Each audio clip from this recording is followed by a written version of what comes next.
पूरी दुनिया में रहने वाले ग्वार समाज को कमल धर्मसोत का जय सेवालाल, जय ग्वार। बाबा जी के जीवन के बारे में जो वीडियो भाग 1 के रूप में आपसे साझा की थी, उससे आगे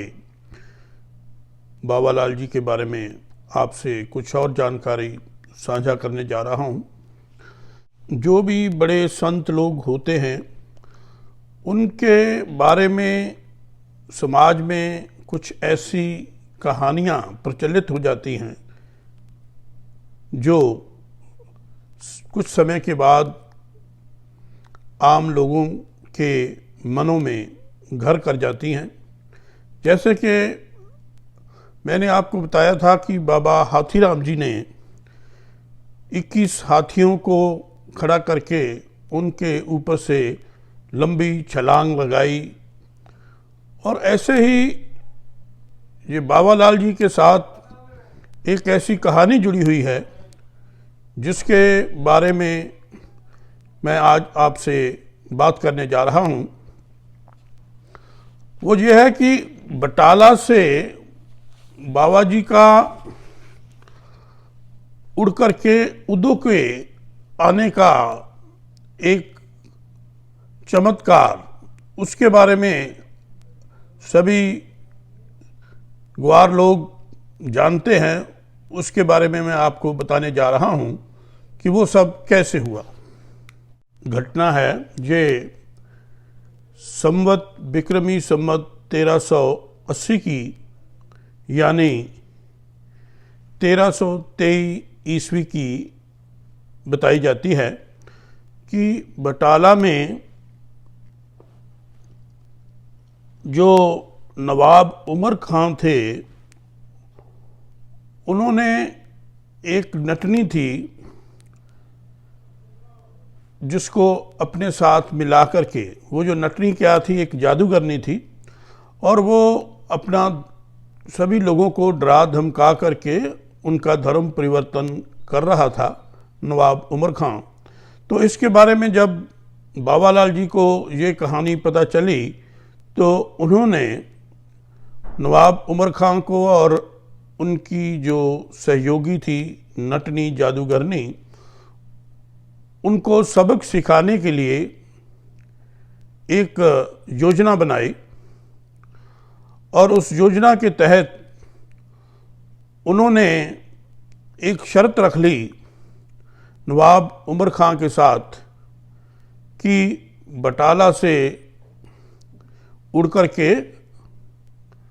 जाना है। तो जो नटनी थी जादूगरनी, उसका जादू लंबा नहीं चल पाया, वो थोड़ी दूर जा कर के गिर के मर जाती है, और बाबा लाल जी बटाला से काफ़ी दूर जो उदो के गांव था वहाँ तक उड़कर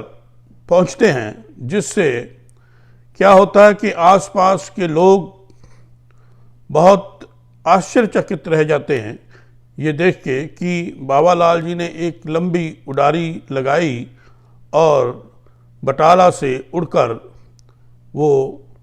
उदो के गांव पहुंच जाते हैं। यह जो चमत्कार होता है, इसके दौरान क्या होता है कि नवाब उमर खां की सहयोगी नटनी जादूगरनी, उसने बहुत जादू से करके कई लोगों को हैरान परेशान किया था। उनमें से एक रेशमा थी, और बाबा लाल जी ने उस रेशमा को नटनी जादूगरनी के प्रभाव से, उसके जादू के प्रभाव से मुक्त करवाया, और फिर उसे अपनी बेटी बना दिया, और कहा कि मेरा जो ग्वार समाज है वो रेशमा जो है उसका नाम उन्होंने फिर भागवती रख दिया, और कहा कि मेरा जो ग्वार समाज है वो भागवती को अपनी बेटी मानकर उसकी पूजा स्तुति करेगा। तो ऐसा जब हुआ तो उसके बाद वो जो उमर खां थे, नवाब उमर खां, उन्होंने 4 मुरब्बा ज़मीन बाबालाल जी को दान में दी और उस ज़मीन पर बाबालाल जी ने कुएं भी खुदवाए और वो सारा स्थान जो बनवाया, और उससे बाबालाल जी की महिमा पूरे एरिया में तो क्या दूर दूर तक बहुत बढ़ गई कि ऐसे चमत्कारी संत जिन्होंने एक नवाब उमर खां के तशद्दुद को रोककर अपनी शक्ति से पूरे समाज को गौरवान्वित किया है, तो इससे उनका जो नाम था बहुत बढ़ गया। चलते चलते मैं आपको यह भी बताता चलता हूँ कि बाबालाल जी की पत्नी, उनका जो नाम था वो शारदा देवी था। जैसे कि मैंने बताया है कि वो मुछाल गोत्र से थी जब उनकी शादी होती है। और एक और बात जो आपको मैं बताना चाहता हूँ वो ये है कि एक तो हमारे बाबालाल जी हुए हैं जिनकी जो समाधि है वो उदो के वहाँ पर है, और एक बाबा लाल दयाल जी हुए हैं जिनका जो बहुत बड़ा डेरा ध्यानपुर में है। तो इसके बारे में जो खोज रामदास उदासीन जी ने की है, उन्होंने ये कहा है कि ये दोनों शख्सियतें, ये दोनों संत अलग अलग हैं,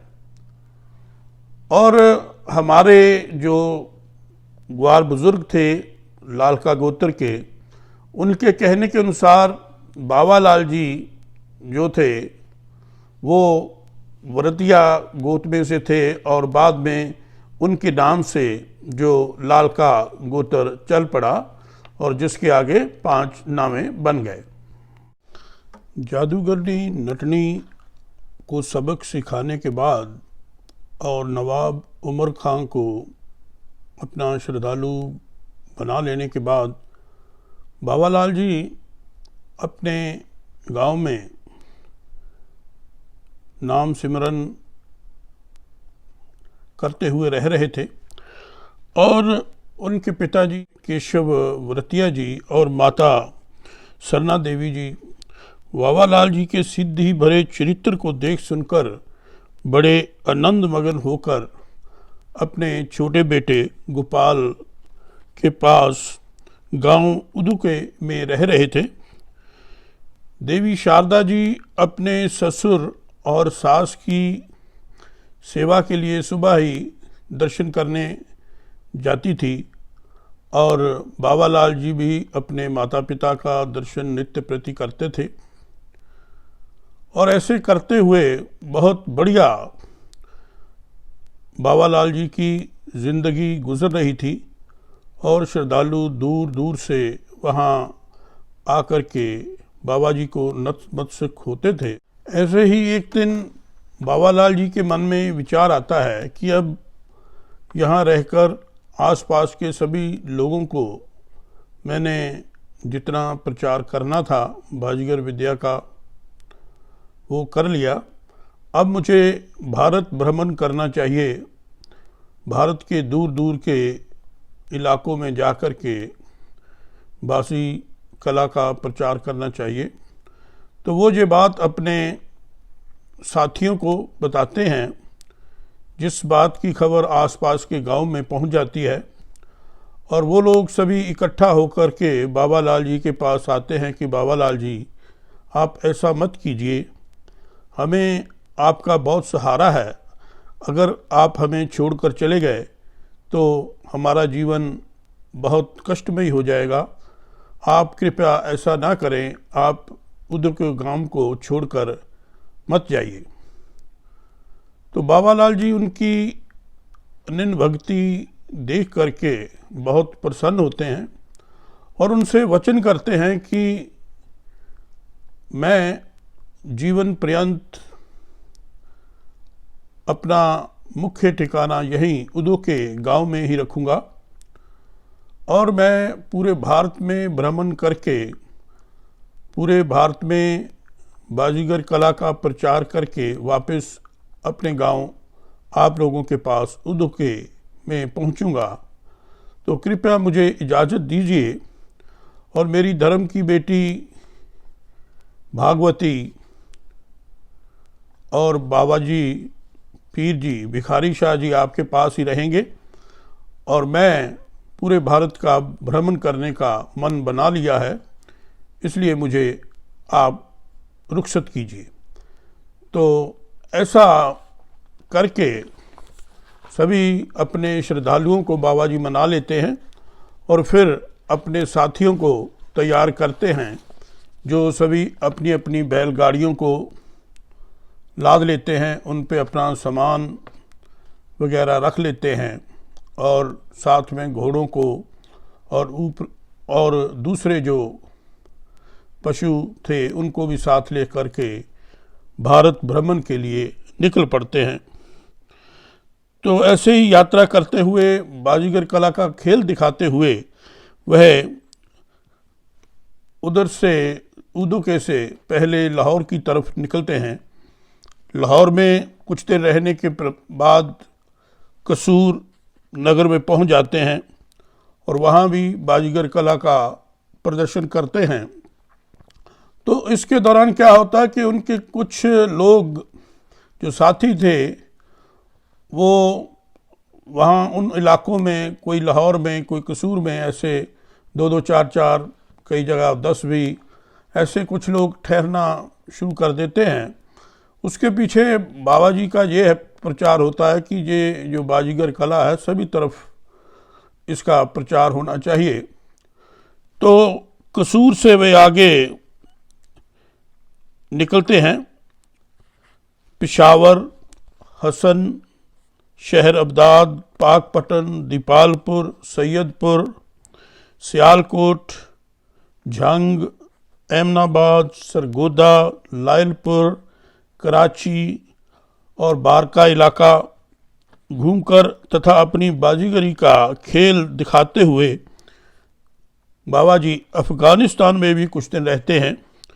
और उन सब इलाकों में भी कुछ परिवार जो बाजीगर समाज के थे वहाँ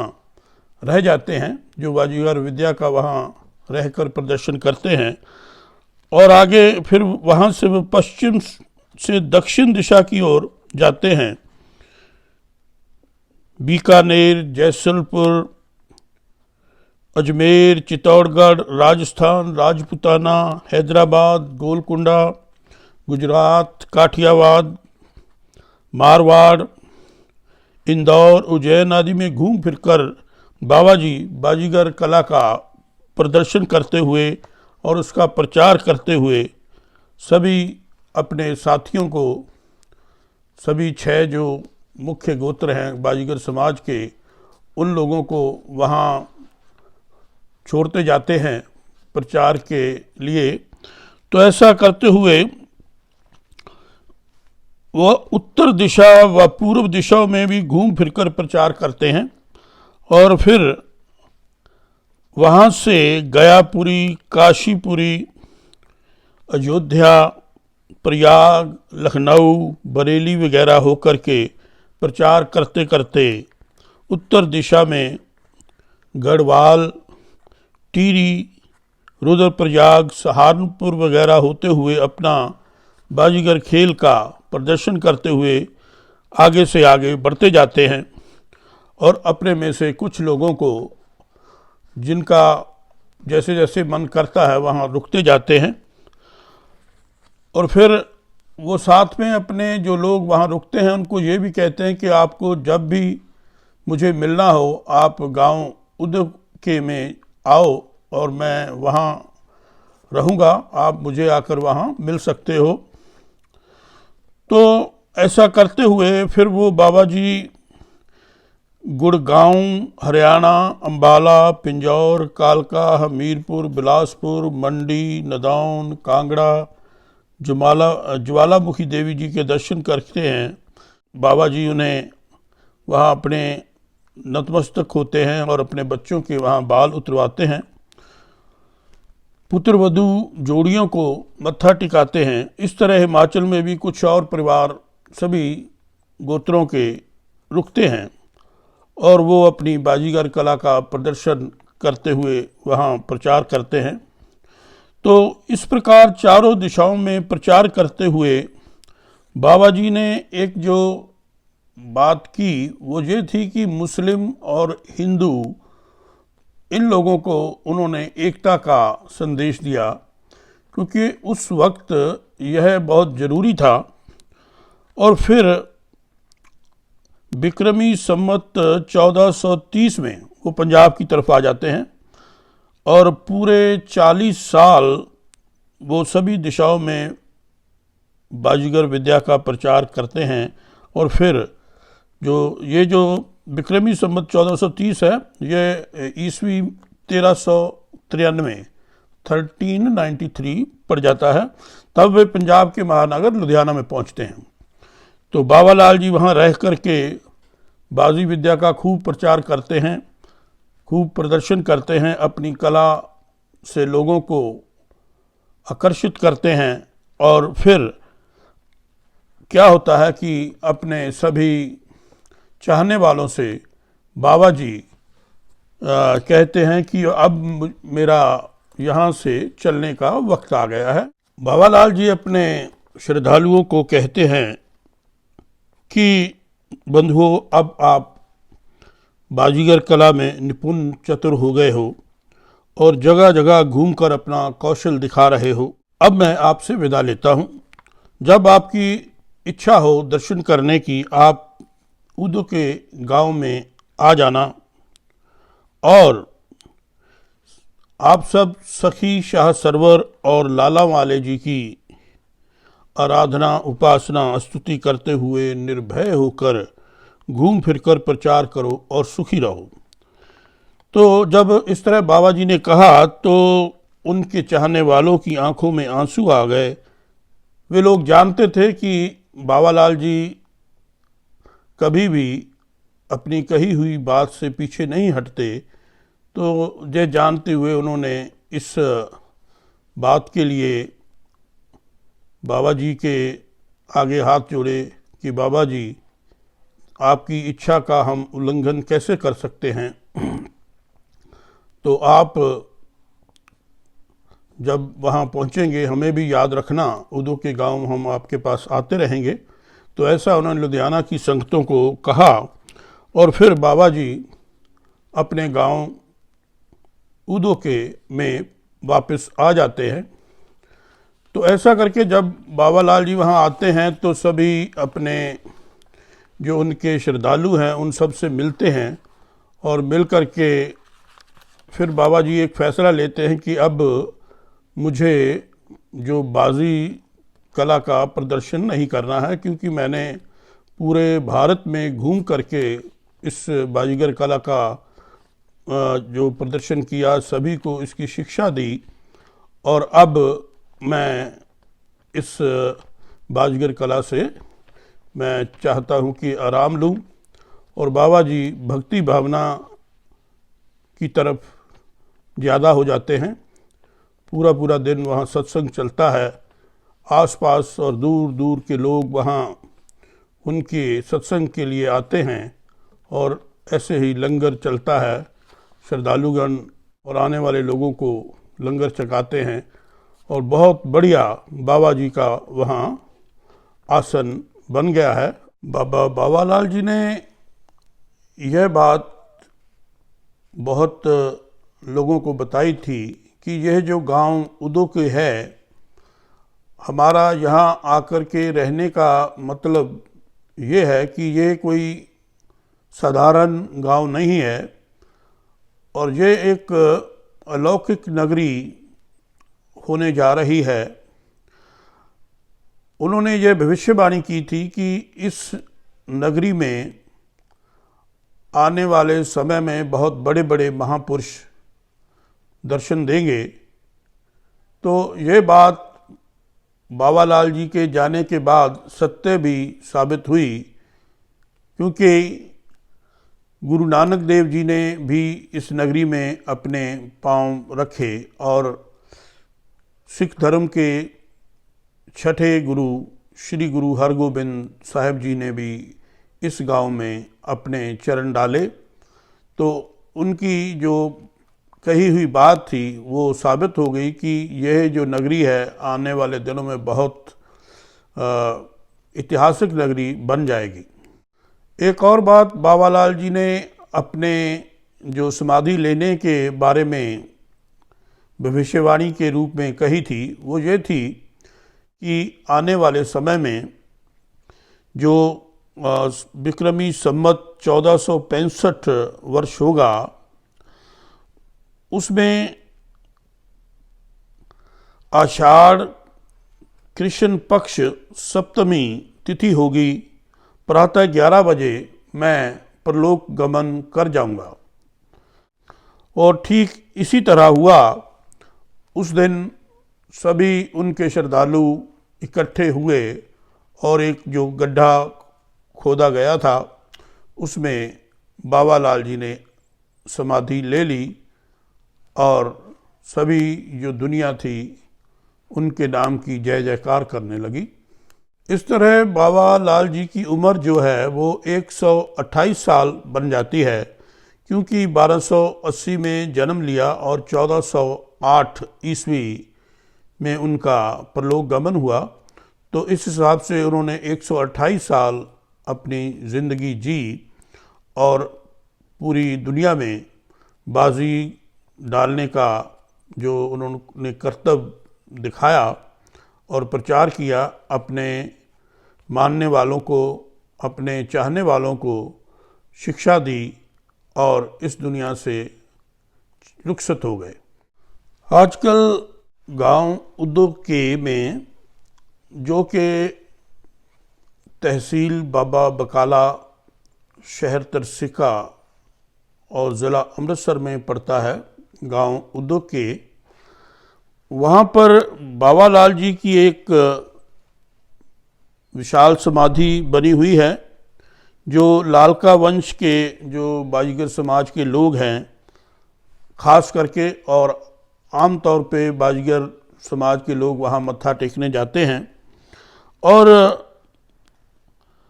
बाबालाल जी की जो याद है उसको ज़िंदा रखने के लिए हर एक वर्ष आषाढ़ में जो ज्येष्ठ मंगलवार होता है, आषाढ़ महीना जिसे हम पंजाबी में हाड़ कह देते हैं, उसमें जो पहला मंगलवार होता है उस दिन वहाँ मेला लगता है जो कि 3 दिन चलता है और फिर जल की छबील भी लगाई जाती है। 3 दिन ये मेला चलता है। विशेषकर जो बाजीगर समाज पूरे भारतवर्ष से वहाँ आता है और इस उत्सव में शामिल होता है। बाबालाल जी की ये जो कथा मैंने आपके सामने प्रस्तुत की है, एक तो मैंने ये जो बुज़ुर्गों के द्वारा हमें बताया गया था उस चीज़ का सहारा लिया है। वो जो तथ्य थे अलग अलग सोर्सेस से, वो मैंने इस प्रस्तुति में यूज़ किए हैं। और एक मुख्य बात जो मैं आपसे कहना चाहूँगा वो ये है कि एक हमारे लालका परिवार से एक विद्वान हुए हैं श्री रामदास उदासीन, जो कि गांव Sidhpur, post office Bayanpur, block Dinanagar, तहसील व ज़िला गुरदासपुर के रहने वाले थे। श्री रामदास उदासीन जी, इन्होंने एक लंबा समय जो एक साधु के रूप में बिताया है और वो काशी, वाराणसी जैसे स्थानों पर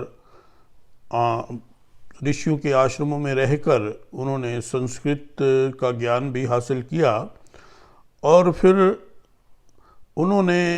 ये जो किताब बाबालाल जी के बारे में लिखी है और उसमें से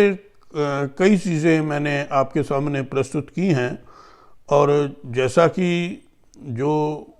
धारणाएं, जो स्टोरीज़ हमारे ग्वार समाज में बुज़ुर्गों के द्वारा चली आ रही थी, उनको भी मैंने इस स्टोरी में इस्तेमाल किया है और रामदास उदासीन जी की किताब का भी सहारा लिया है। तो मैं धन्यवादी हूँ रामदास उदासीन जी का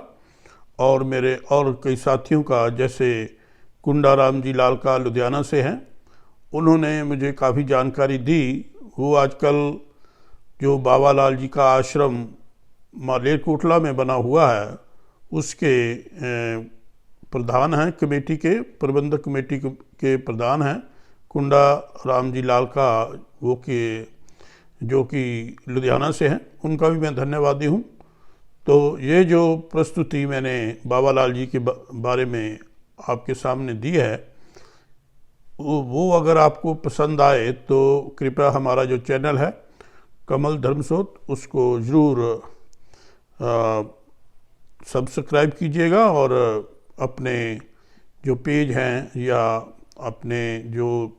ग्रुप हैं व्हाट्सएप में, उनके ऊपर हमारे इस वीडियो को शेयर जरूर कीजिएगा।